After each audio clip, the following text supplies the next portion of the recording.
Zdravím všetkých, vítajte v tutoriáli k LaTeXu.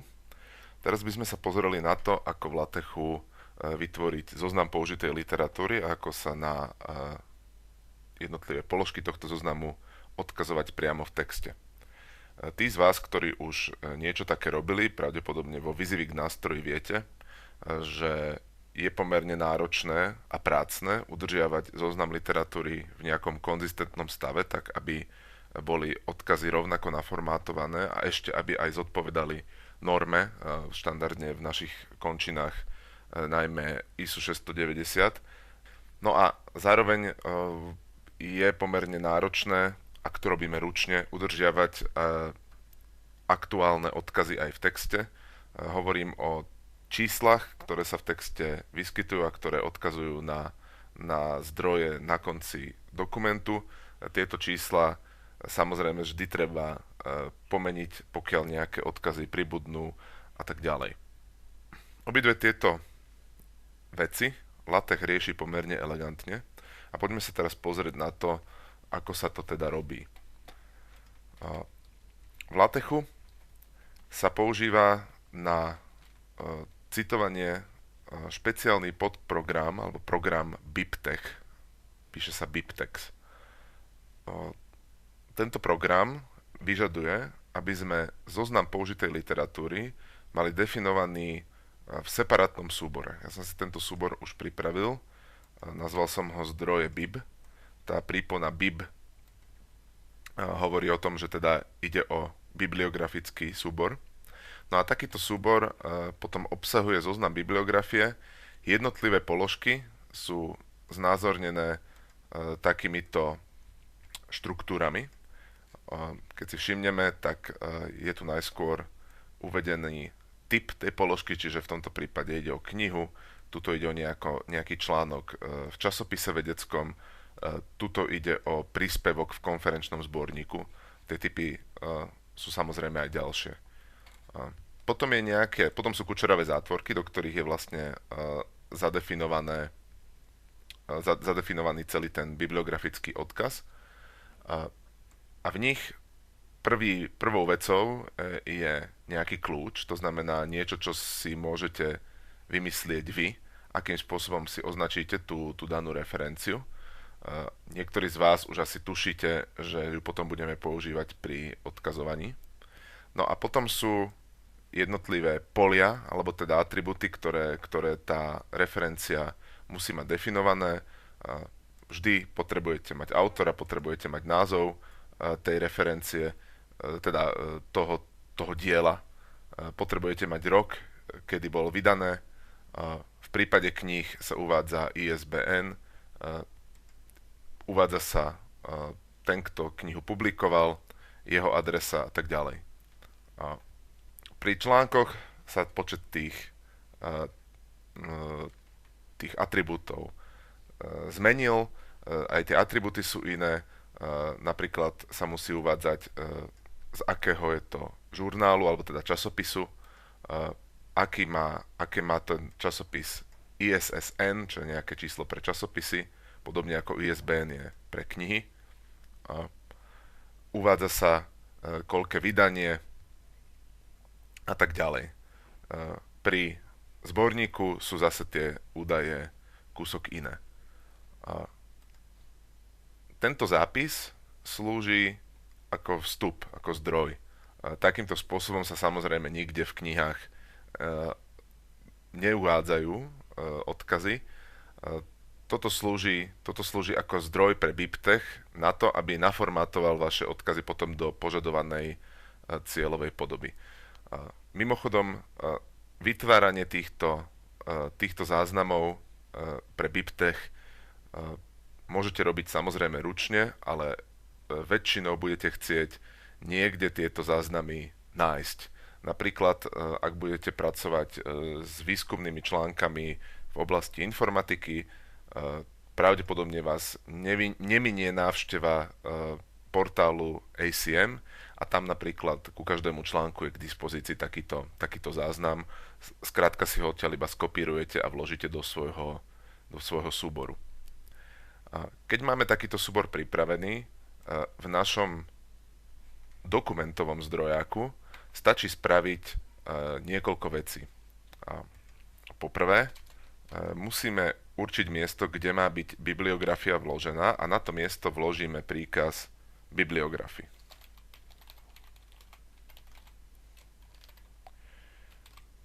Ako argument uvedieme názov súboru bez prípony, v ktorom sa bibliografia nachádza. V našom prípade sú to tie zdroje. Okrem toho, predtým musíme uviesť, akým štýlom chceme bibliografiu vykresliť. To je príkaz bibliography style.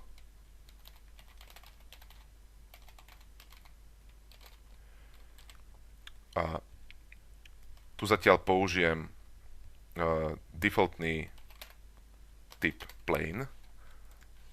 Za chvíľu si ukážeme, že sa dajú používať iné. No a potom v texte potrebujeme citovať niektoré zo zdrojov. Nemusíme všetky, ktoré tu máme, ale stačí iba niektoré, potom iba tie sa zobrazia vo výslednom zozname. Čiže dajme tomu, tuto by sme si pridali pomocou príkazu, ktorý sa volá cite.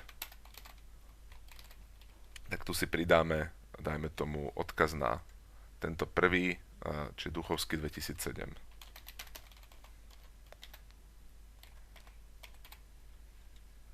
A môžeme skúsiť ešte tohto Marcianiniho. Môžeme si ho dať napríklad sem.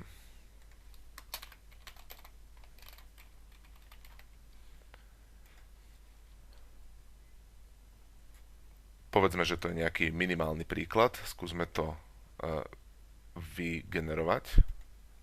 V tomto prípade musíme generovať nie dvakrát, ale dokonca až trikrát. Za chvíľu vysvetlím prečo. Pozrieme sa. A vidíme, máme tu náš text, máme v ňom odkazy a tie odkazy sú následne v zozname referencií, ktorý sa automaticky pridal na záver našeho dokumentu. Vidíme, že tie referencie sú pekne naformátované, sú naformátované rovnako. Nemusíme sa prakticky vôbec starať o to.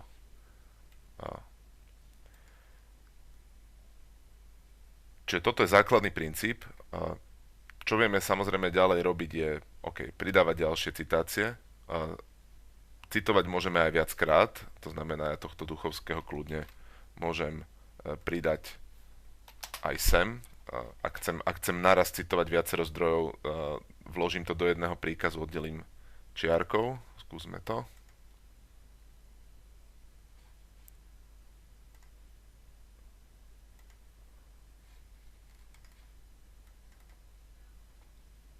Vidím, že mi pribudli obidve referencie. Čo ešte sa typicky robí? Je to skôr záležitosť formátovania. Pred tieto príkazy cite sa zvykne dávať tilda takýmto spôsobom. Tilda v LaTeXu znamená tvrdú medzeru a zabezpečí, že sa vám tá hranatá zátvorka, v ktorej chcete mať tú citáciu, neoddelí do ďalšieho riadku od toho textu, ku ktorému je prilepená. Je to vyslovene kozmetická vec, ale teraz je dobrá príležitosť o tom povedať. To znamená, za každým, keď citujete, hodí sa k tomu pridávať aj tildu. Spomínal som, že jednou z výhod LaTeXu je, že nám umožňuje nestarať sa o to, ako presne sú vo výsledku naformátované tie referencie, teda zabezpečí to pomocou štýlu. Tento štýl môžeme meniť v tomto príkaze, napríklad štýl plain, ak by sme sa pozreli na ten dokument, ako vyzerá, vyzerá nejako takto. A napríklad by sme možno, že chceli, aby krstné mená autorov boli skrátené. Môžeme preto použiť iný štýl, v tomto prípade abbreviated, ktorý zabezpečí, že tie krstné mená sa nahradia iniciálmi. Skúsme sa pozrieť.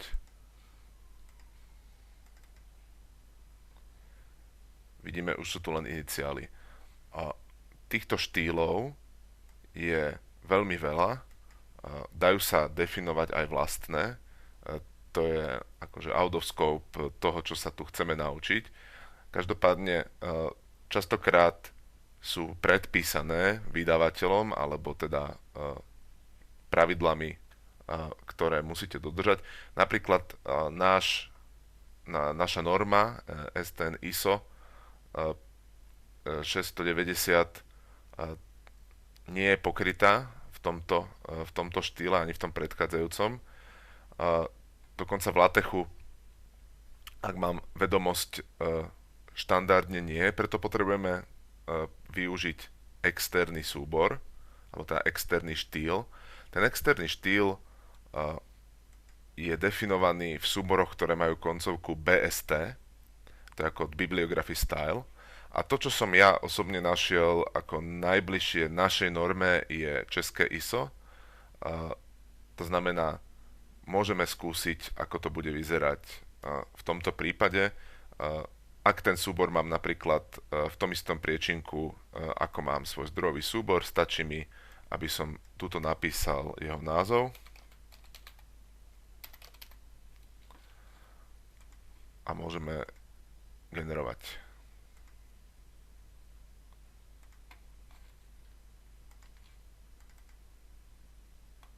Keď vidíme, že literatúra sa opäť zmenila, priezvisko autora je prvé, tak ako norma káže, to poradie, respektíve štýlovanie tej referencie je zase kúsok iné.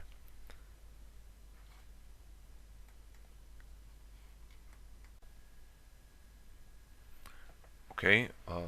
Myslím, že toto by vám na začiatok malo, čo sa týka citovania, stačiť. Sú samozrejme rôzne nadstavby, napríklad package nadbib, prípadne iné, ktoré môžete použiť na to, aby ste dosiahli niektoré efekty v citovaní. Budete trošku možno googliť, ale v podstate dá sa urobiť opäť prakticky všetko, čo budete kedy potrebovať.